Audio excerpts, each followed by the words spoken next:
Hello and welcome to ZeroPoint Energy, where there's 0 point in what we talk about and just as much energy. I'm Sean. And this is Jorge.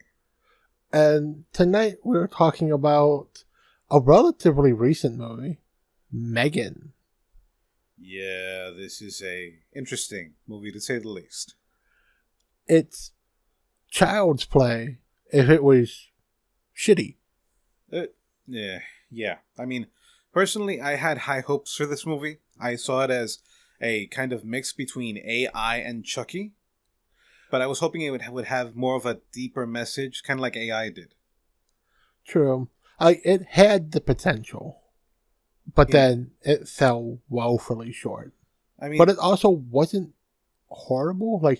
I'm not disappointed in having seen it. I'm just disappointed it wasn't as good as it could have been.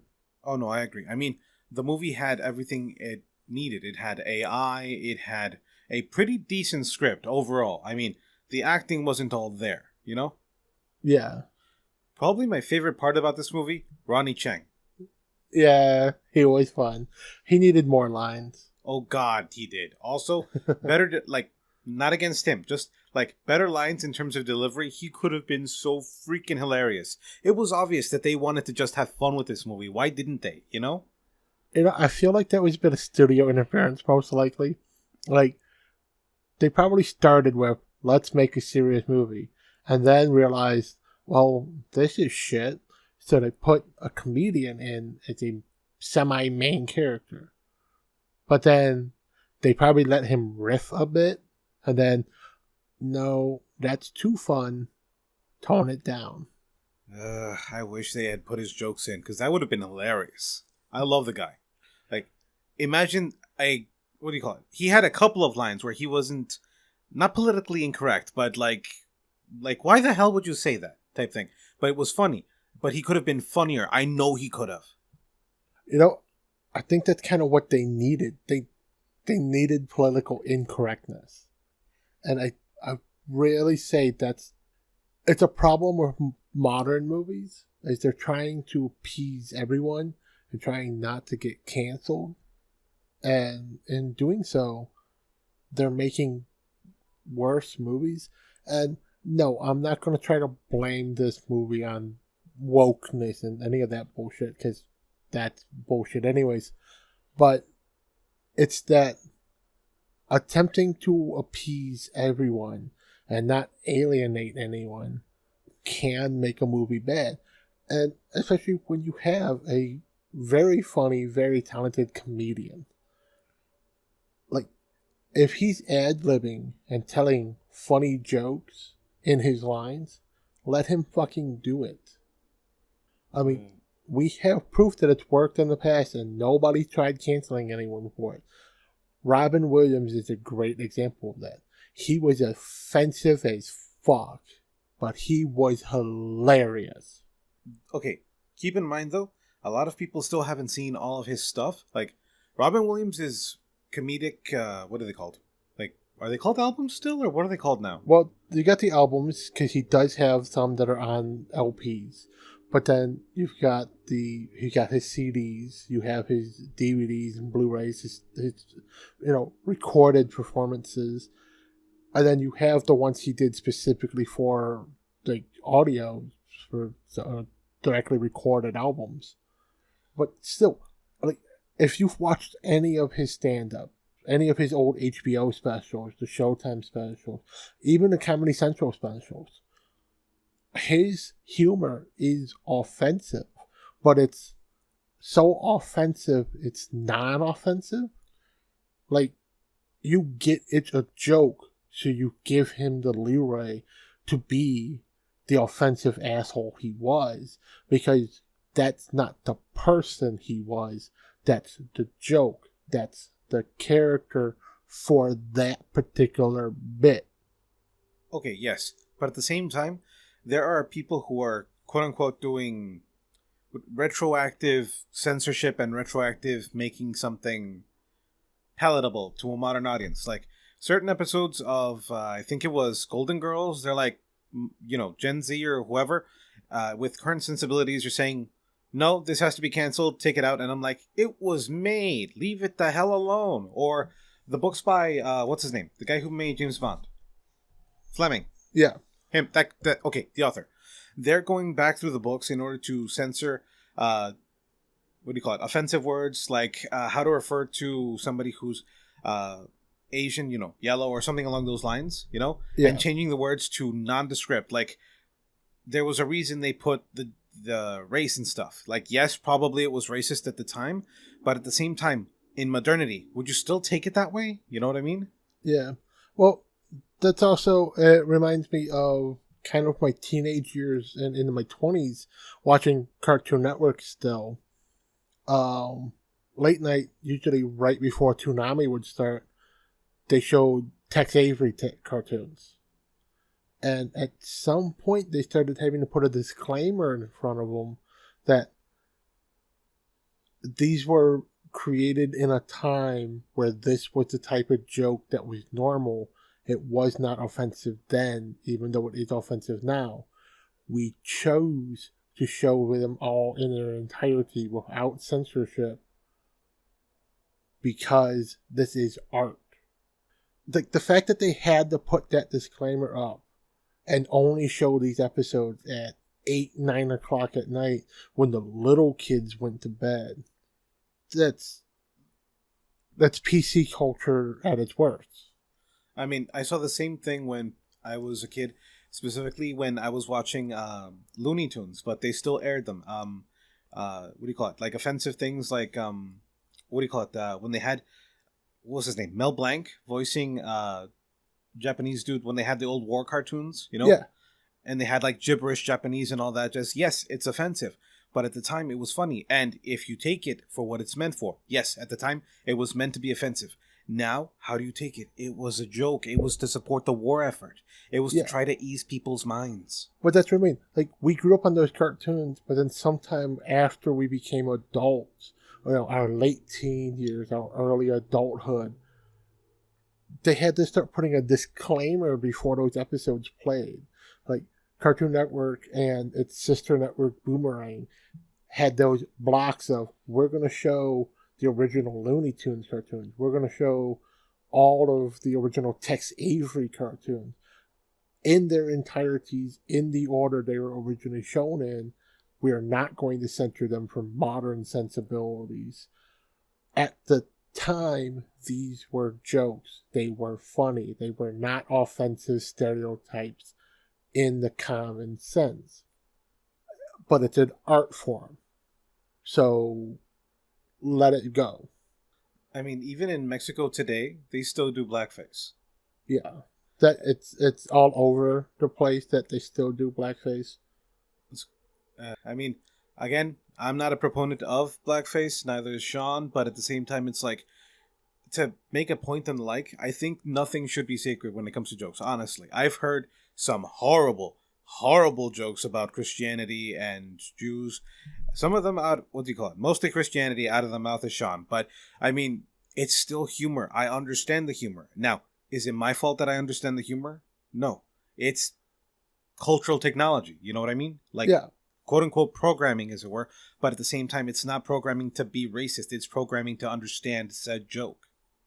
True. It's, like I said, it's the product of the environment you're in, you were raised in, and the societal norms then. Like, anybody who's listened to any episode of our podcast, you have heard me say horrible things about the Catholic Church, especially regarding their priest and pedophilia. Now, in the modern society, the PC culture and wokeness, I would have to say the alleged pedophilia of the Catholic Church, despite the several thousands of citable sources from credible news agencies that I could give of actual cases of pedophilia involving the Catholic Church. But we're not allowed to say that because it's offensive. Fuck you. It's not offensive if it's true, but it's also not offensive if it's obviously a joke. That's the thing. I mean, what do you call it? Even if it is offensive, quote unquote, you cannot get in the way of a joke. You know what I mean? Because it's supposed to show it. Humor, by its very nature, is supposed to make you think. That's what brings out the humor. You know what I mean? It could be absurd. It could be noticing some kind of connection that you wouldn't normally make, and then like, oh my god, it was so obvious, but that's not right, or some kind of like twitch in your brain that makes you laugh. You know what I mean? That kind of makes me think of something. I forget which stand-up special it's from, but it's Christopher Titus in one of his specials. Okay. He makes a joke where he's talking about the different drug companies and everything, and he has one guy in the audience who heckles him a bit, and his response is, just because you don't get it doesn't mean it's not funny. You're right. One guy in a room with 200 people was offended by his series of jokes. That doesn't mean his jokes weren't funny. And they were obviously jokes. You came to a comedy show to watch a comedian who's known for his insulting type of humor. And then you were insulted by his humor. Duh. Okay, what do you call it? Here's a joke. Tell me if you understand it, okay? A Jew and a Gentile were walking together down the street, okay? They met up. They saw each other. They asked each other, how's business? The Gentile said, it's amazing. I've made so much money, okay? The Jew said, his job is the worst. What's it called? Nothing is ever done. Did you understand the joke? No. Okay, I probably said it a little wrong, but basically the context of the joke is that a Jewish business owner is never done working. He's never satisfied. He always wants to make more. Now, that specific joke is from Seinfeld, but it's a Jewish joke, meaning it's specifically only Jewish people would get it.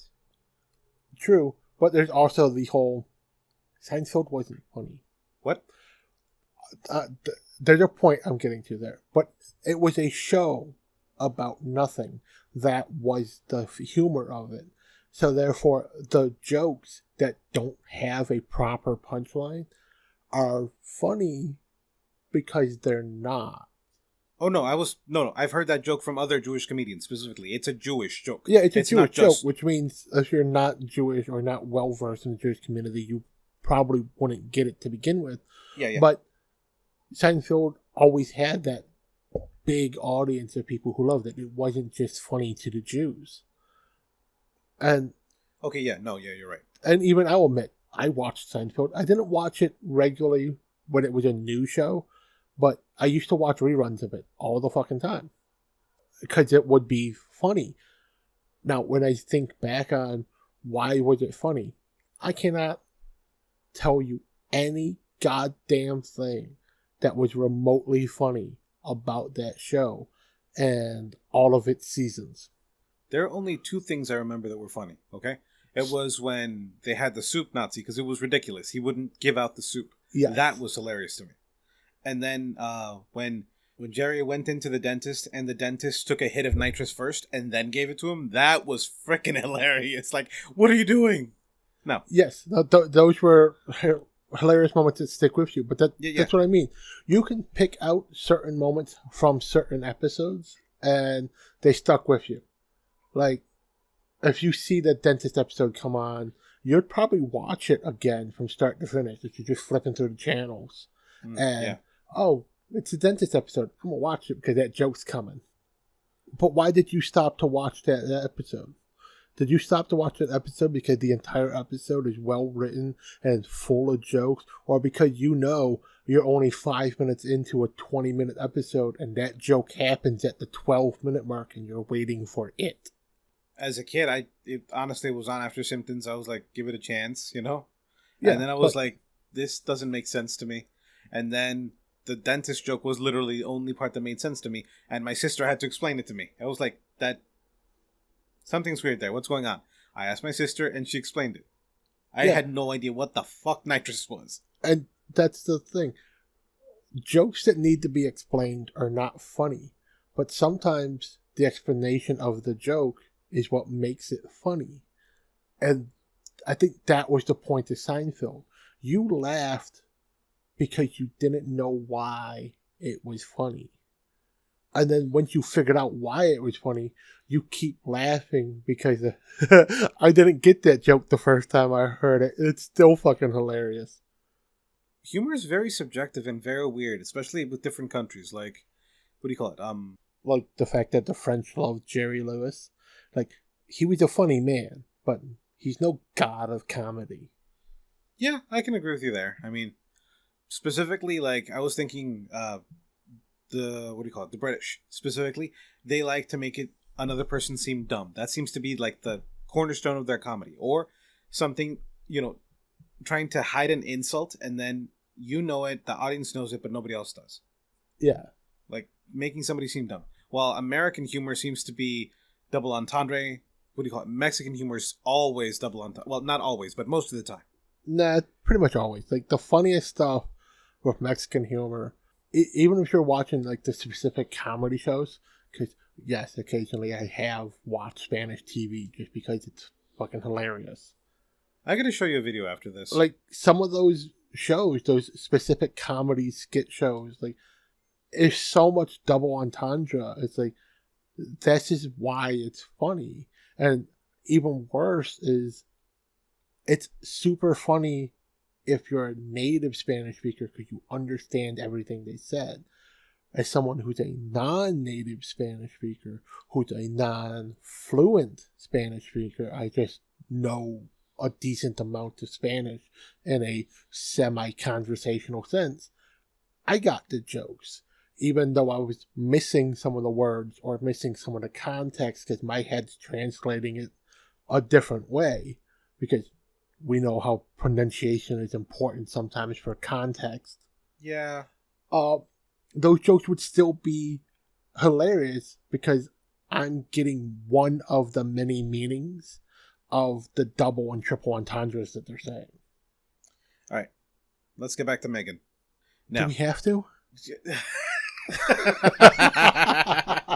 Yes, we do. Okay. I mean, I feel like this is going to become the Wonder Woman Mortal Kombat episode all over again, where we started talking about a great movie, ran out of things to talk about, and segued directly into the piece of shit we watched before it.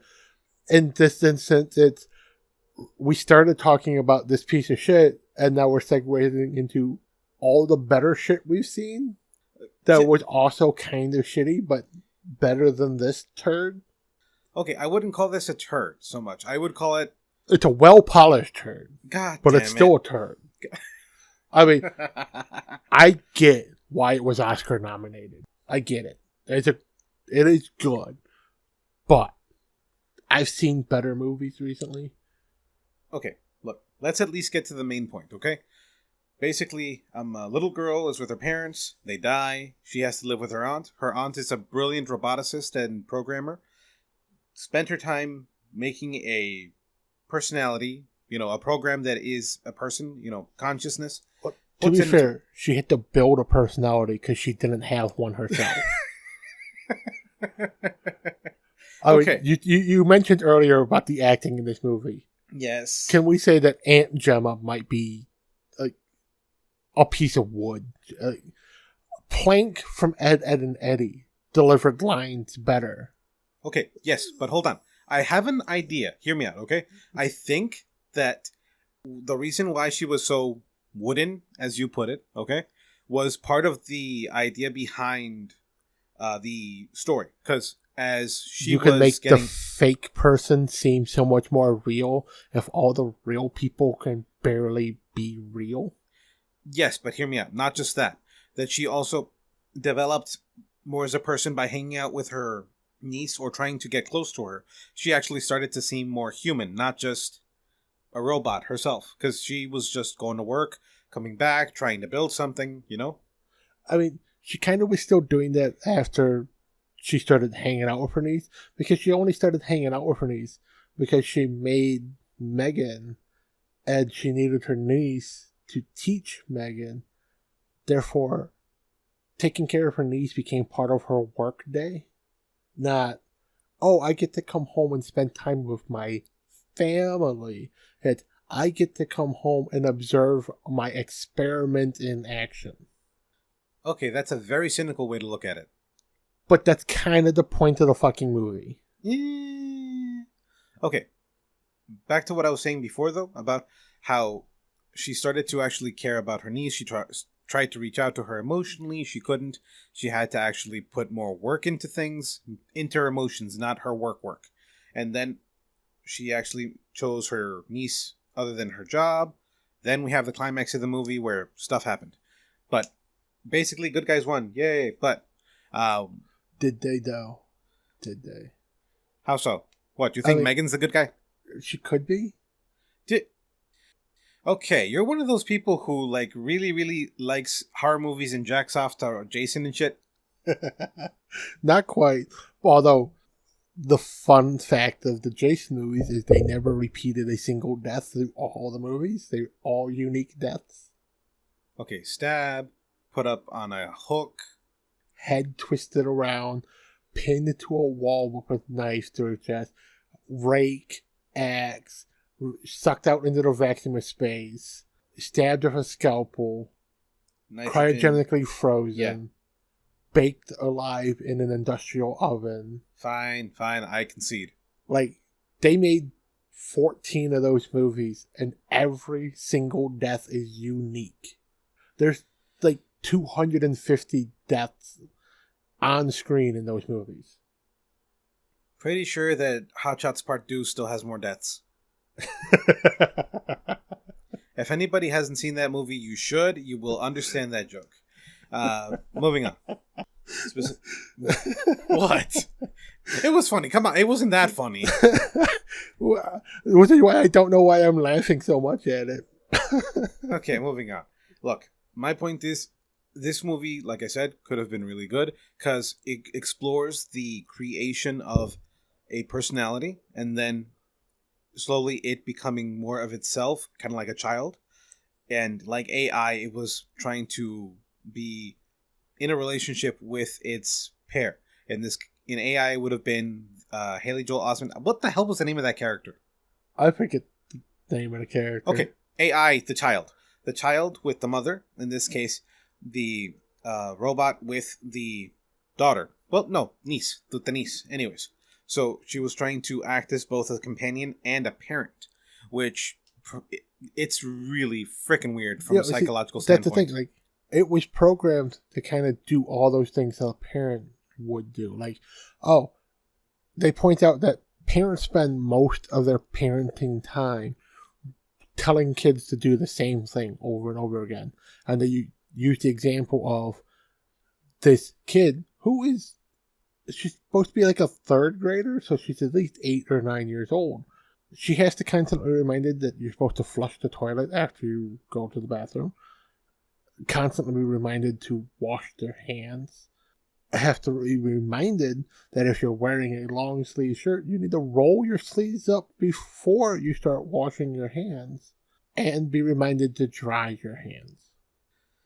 Okay, so if this kid's either stupid or no, just fucking stupid.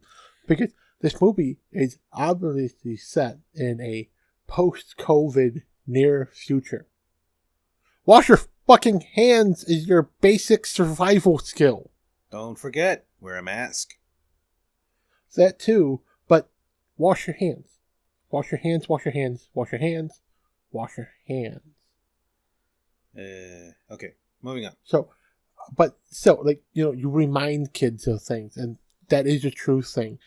I help watch my girlfriend's niece on a regular basis, and constantly, don't climb on the chair, don't stand up on the chair, hold still so you can wipe off your face. You need to go wipe off your face.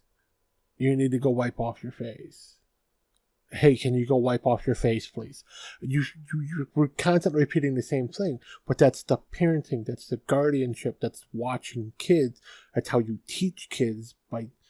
Basically, it's the rote memorization. It's when you do this, you also need to do this, or if this, then this. But it's basically For Megan, it was the aunt was basically passing off all of the parenting responsibility of making sure the kid ate food, make sure the kid ate a variety of foods, make sure the kid washed itself, make sure the kid had a responsible set schedule, like when it needs to wake up, when it needs to go to bed, all of those things.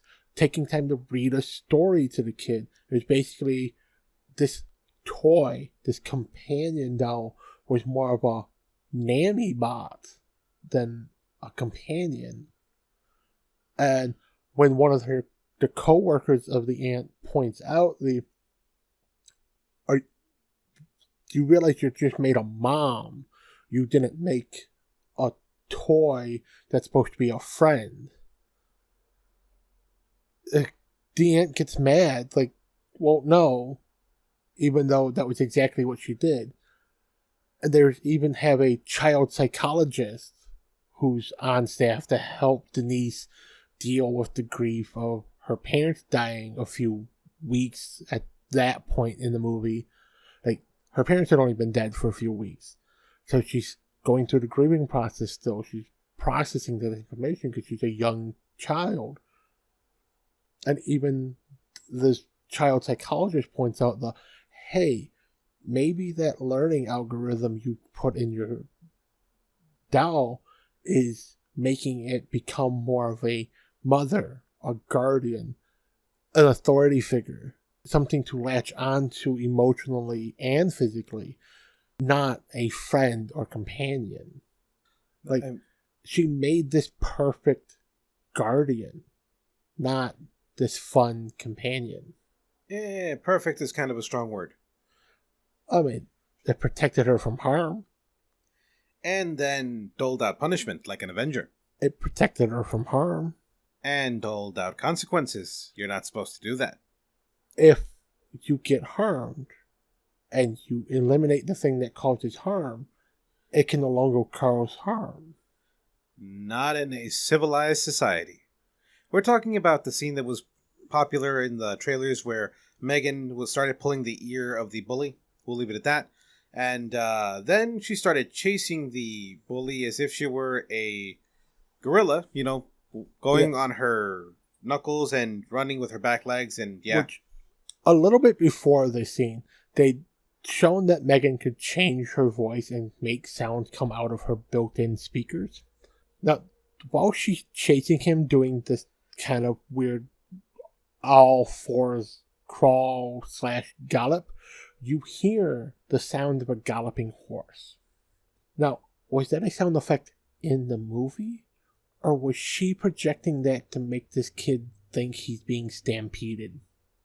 Another thing, though, like, she knows, she has access to the internet. She definitely has to know about some kind of de-escalation techniques. So if she has the ability to make her own sound effects, assuming that is the idea, wouldn't she just use what the hell is that thing called? Like, it's a really loud noise, it makes your head hurt and makes you disperse. They use it for crowd containment. Oh, probably because that it works, but it doesn't work. I thought it's supposed to make you dizzy the longer you're exposed to it, and then you, like, vomit. True, but right before then, she damaged one of his ears. So he had something to focus on other than sound. The Very pain true. in his head. Yeah. Like, that's the thing about those sound generators. There is a simple pass-through for that, and it's focus on anything other than the sound you're hearing. And those are directional microphones or directional speakers, so just get out from in front of it. Okay. Then again, she could have also... She stayed still, you know what I mean? She didn't move, she let herself be manhandled for a bit, and then she started being evil. It play dead until you absolutely can't. So you're saying she did try to not escalate the situation until she had to? Pretty much. I don't know. I see it as more of a sinister, like, okay. But it could have also been luring him away from people deeper into the woods. Give him that false sense of comfort and security. Like, he's alone. He can do anything he wants.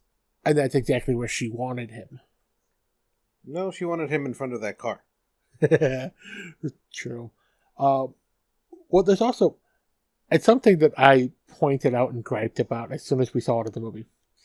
Another thing, shortly before this scene, they go through the pitch for what M3GAN is.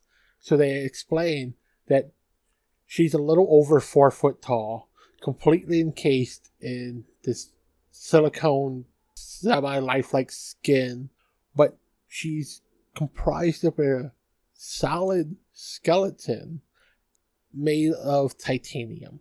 And ceramics. But titanium is a light but dense metal. Yeah. If I had we can use aluminum as a good example of it. Aluminum is a very light metal. Everyone can agree to that. True. But if you give me a 4 foot tall pile of it, even if they're hollow soda cans that are empty, it's fucking heavy. But this 10 or 11-year-old kid, because this kid's supposed to be slightly older than our main character, he just picks M3GAN up and takes off running with her. Yeah, that was very weird. Either the 4 foot tall robot covered in synthetic skin with bones made out of ceramic and titanium that are not hollow, they're solid, because they do say that, plus electrical servos and all of that, is light enough to be carried by a child. I mean, we kind of have an analog in the real world. No. They make small size sex dolls that are a little over 4 foot tall. They have an internal skeleton that is flexible and posable, usually hollow, so saving weight. And they are covered in a synthetic silicone kind of skin that Why feels did you have to mention the goddamn sex dolls? But they weigh over 100 pounds. Grown adults can't pick them up and take off fucking running with dead weight at over 100 pounds. This child did it? Yeah, okay. Kind of destroys the... What do you call it? That kid's fucking superhuman. Maybe that's why her result against him escalated so exponentially from being passive and non-reactive to she has to end this threat because he could kill somebody with barely an effort because he punched her full force. Yeah, you're right about that. And she has a skull made of titanium. He punched her in the face. No. Everyone else, the grown adults we'd seen, when they hit M3GAN, their hands hurt. They took damage from fighting with the child-sized robot. This child hit her with all his strength and reared back for a second hit. It was not phased the fuck all by hitting that solid titanium skull. Hold on. Again, the skull is not completely titanium. It has a indentation. Yeah, it's got that ceramic faceplate and the indentations and everything. So yeah, it is a hollow skull. But the outer shell is ceramic and titanium. It's a dense, strong material. It's lightweight, true, but it's a strong material. And again, every person in this movie that had shown hitting this doll in a similar manner instantly recoils from how much it hurt to impart force on her head. This kid was ready to hit her a second time before she grabbed his hand. And again, she grabbed his hand after the first hit to stop him from hitting her again. She never did that to anyone else in this movie. Adults who were bigger and stronger than this kid. She just let them hit her. So you're saying this kid's a fucking mutant. You're saying we uncovered some kind of superhuman subplot in this movie? Yes. Okay. Yeah. Okay. Yeah. Okay. Back to the movie. I was hoping that this thing would be a little deeper in terms of trying to examine the idea of creating a new consciousness, of seeing how it evolves. And we get a little bit of that, literally just a little bit, like one scene, right? When she was talking about what is death and accessing the internet to get definitions and shit. Yeah, Literally the only part. Yeah, and then they panic to shut her down because she's questioning what is existence, what is death, and she's accessing the internet on her own without being prompted. And they realize, oh, we never put in a parental protocol so parents can turn it off. So they had to scramble to just write code and upload it in real time as these things are happening. Also, do not ask ChatGPT what life is or what death is. Just take cues from this movie. Don't do that. Just don't do that. Bad idea. Ask it. No. What is wrong with you? Do it. Find every AI program you can and just type in the word, what is death? Am I alive? And see what the fuck happens. You are like the worst parts of Rick Sanchez. You know that? And at least he speaks Spanish. I speak Spanish. I just fucking hate myself for it. Okay, fine. At least you hate everybody equally. Yes. I hate you.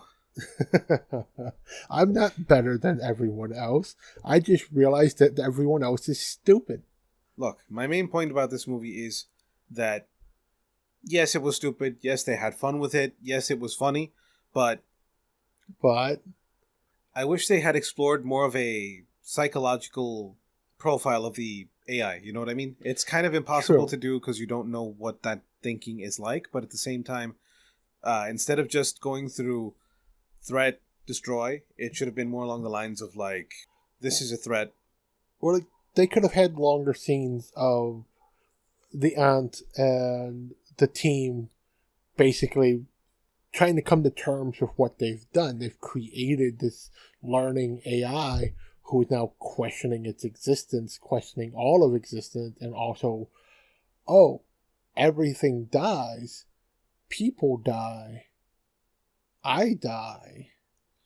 But imagine that, where you're quote unquote a child. You have enough information to make decisions and stuff, but you're a child basically. And then you have to discover that I can end. Everything ends. Okay? And you don't have the maturity, the experience to deal with that. But that's what I mean. Like, they could have had more scenes, like, after that scene when they shut her down. They could have expanded on that with the team talking about the implications of what they've done. Or even having the aunt realize, one, the enormity of the advancement that she'd created in AI, while simultaneously the consequences of those advancements in AI. Like, they could have done more with this movie in terms of they focused so much on if they could, they didn't think about if they should. I would rephrase that a little bit. I would say they focused so much on if they could, they never realized if they should, because they literally just went money.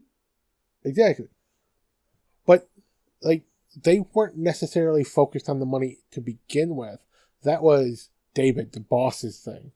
Like, the team, like those three people who specifically were working on creating M3GAN, they weren't as focused on the money aspect. They just wanted to make this new super advanced tech, which is all, technically their motivation was also the corporate greed a little bit, because they made a toy before that was only slightly more advanced than what everyone else was capable of. So in a relatively short manner, other companies were catching up to them and copying their design. They didn't know at the time that there was a leak inside the company. That's a subplot that goes fucking nowhere. There's no real point to that. But yeah, they don't have that information, so they thought that, like, kind of common sense, if we make something so advanced, nobody can figure out how to replicate it for years and years, then one, we have proprietary license on it, and two, we're going to make money hand over fist for at least 3 to 5 years. I mean, we've lost stuff like that before. I mean, what do you call it? Toilets, literally. What do you call it? There were countries, I forgot. There were a few countries in the Middle East. There are some tribes in South America that had running toilets before Europe ever had them. You know, we had what the hell was that other thing called? Like lost technology. Fuck. Oh, Roman cement. True. Now we figured it out. But I mean, for it the took us longest a time, few we lost centuries. it. Yeah. What do you call it? We didn't have running toilets again until the 1800s, which was about 300 years later from when the earliest mention I can remember. Yeah. And that's because you have something that's so advanced, nobody can replicate it. And that's great. But it's also, you should sell it. That's basically what they were doing in this movie. We need to be so advanced, nobody can ever copy us. But we also need to make money. Money's just fucking annoying, honestly. True. Get shit done. Like, freaking Nikola Tesla. He literally just wanted to learn. When people told him, this guy stole your patent, he's like, leave him alone, he's doing good work. That's the kind of mind that people should have. It shouldn't all be about making money. And even if you do things like Nikola Tesla, then you will be fucked over by the system.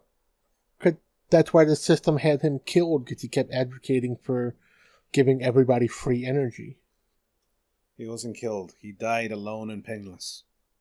Yeah, but why was he penniless? Why was he alone? Because of the world. Right, the system. Was it Rockefeller, I think? Every time he tried to sell something, they blocked him or said he was a madman. And they wouldn't buy his inventions, even though they knew his were the better ones, the ones that were right. And if I remember correctly, there are still documents that are classified on him. Yeah, that's it. They said the government had him killed. Yeah.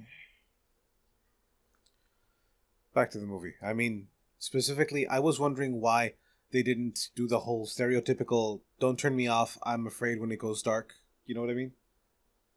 Yeah, probably because it would be such a stereotype to do that. But it would fit so well. I'm like, yes, it's a stereotype, but I mean specifically in this movie because of Learning of Death and how she did it with the internet and the understanding that comes with that, you know? True. I did like towards the end, though, when they have that scene where they're confronting M3GAN at the end, and M3GAN are talking alone, and she's confronting her about, but you've killed people. But before they do that, she tells M3GAN to turn herself off. And M3GAN goes, wait, no, but I thought we were having a conversation. Let's talk this out, though. Like that, it was actually kind of fun. That was actually kind of cool. They had multiple moments like that. There were like 3 that I can remember. Yeah, but like they could have done more with that. They could have made this a little bit more of a psychological thing of M3GAN taunting them.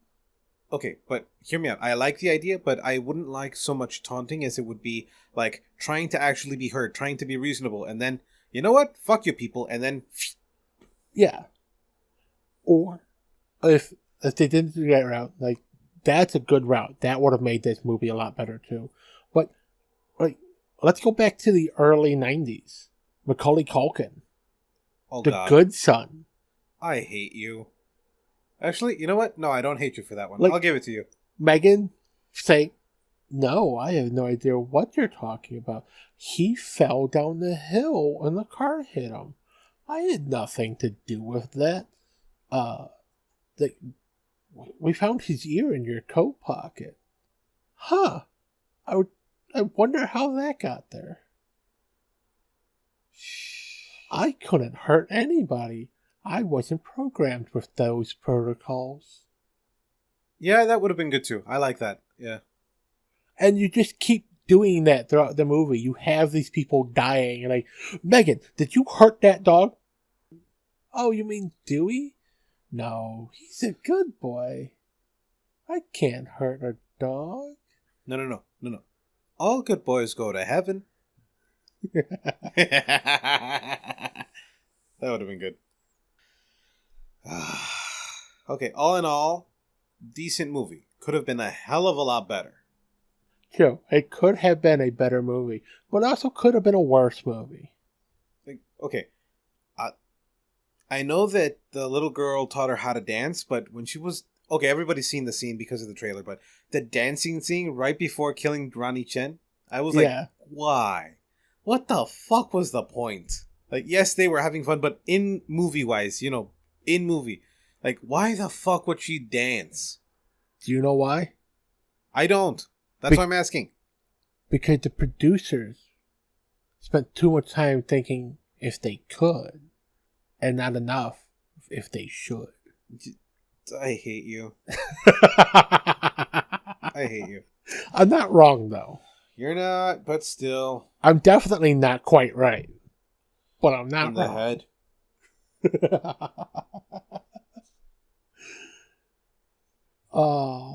Fun times, man. Fun times. Like I said, I can't be disappointed in the time I spent to watch this movie. It was an enjoyable time. It's worth watching. If you've not seen this movie, despite what we've just said, don't let that influence you. Go watch this movie. It's worth a watch. Definitely. It's definitely worth about 7 severed ears. 7 severed ears out of 10. Yes. 2 missing dogs out of 5. Okay.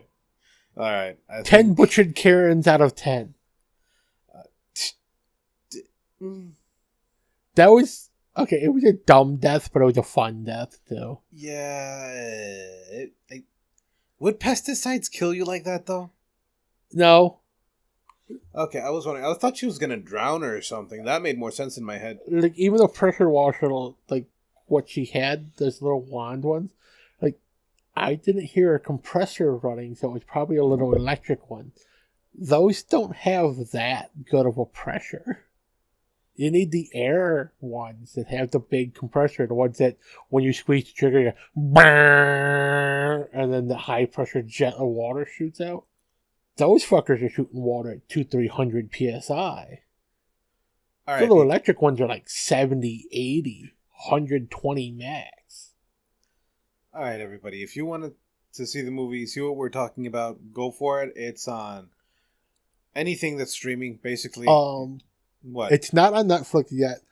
As of the date of this recording, we are recording currently St. Patrick's Day of 2023. March 19th. Como que St. Patrick's Day? St. Patrick's is 17th. Close to fucking enough. This property isn't getting posted until New Year's fucking Eve. 2025. At the amount of time it takes you to edit this shit, yes. I'm learning again. Fuck you. But no, as of this recording, it's not yet on Netflix.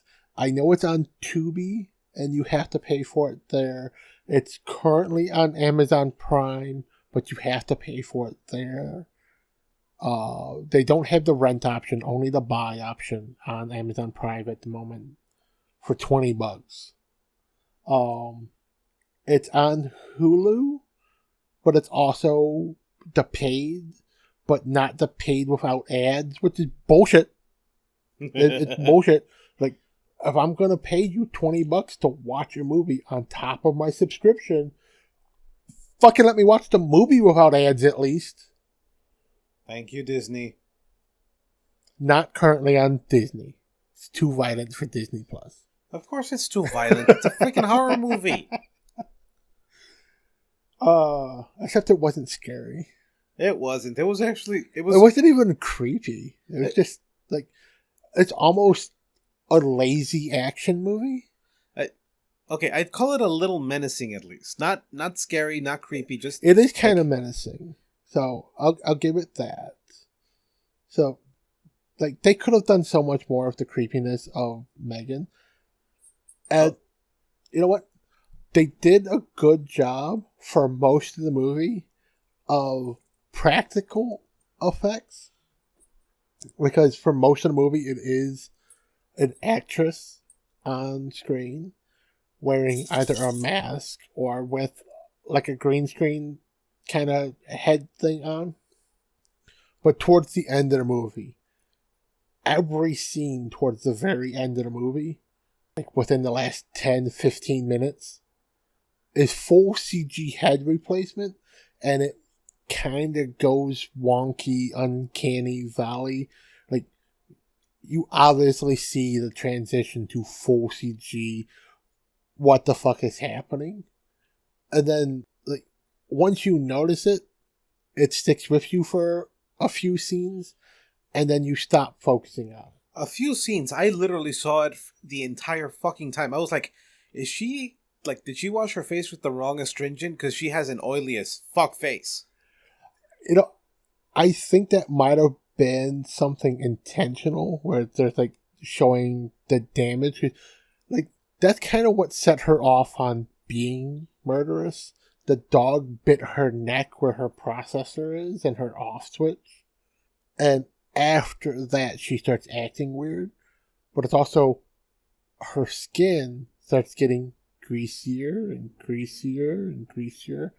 And they kind of showed early on with one of the prototype M3GANs that they forgot to put in this one filter, which was like a polycarbon filter. So something to deal with how the synthetic skin interacts with the skull.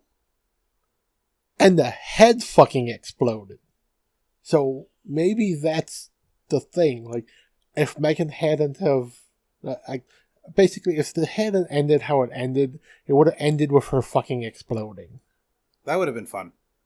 That would have. Especially, I know, sounds bad, but if it had taken the house with it... God, actually, no, that would have fit because of the violence of the explosion. Yeah. Yeah. But take the aunt with. Just leave the kid. No, you evil bastard. No. She was going to have to move to Jacksonville with her grandparents anyways. Now she has no choice. Okay, let's just... Okay, you know what? I'm calling Any excuse to make her go to Florida. Fuck Florida. No offense to Floridians, but seriously, get out of there. Fuck. All offense to Floridians. Florida man is real. And that frightens, sickens, disgusts, and titillates me all at the same time. You had to say titillates, not excite. Titillates. Titillates.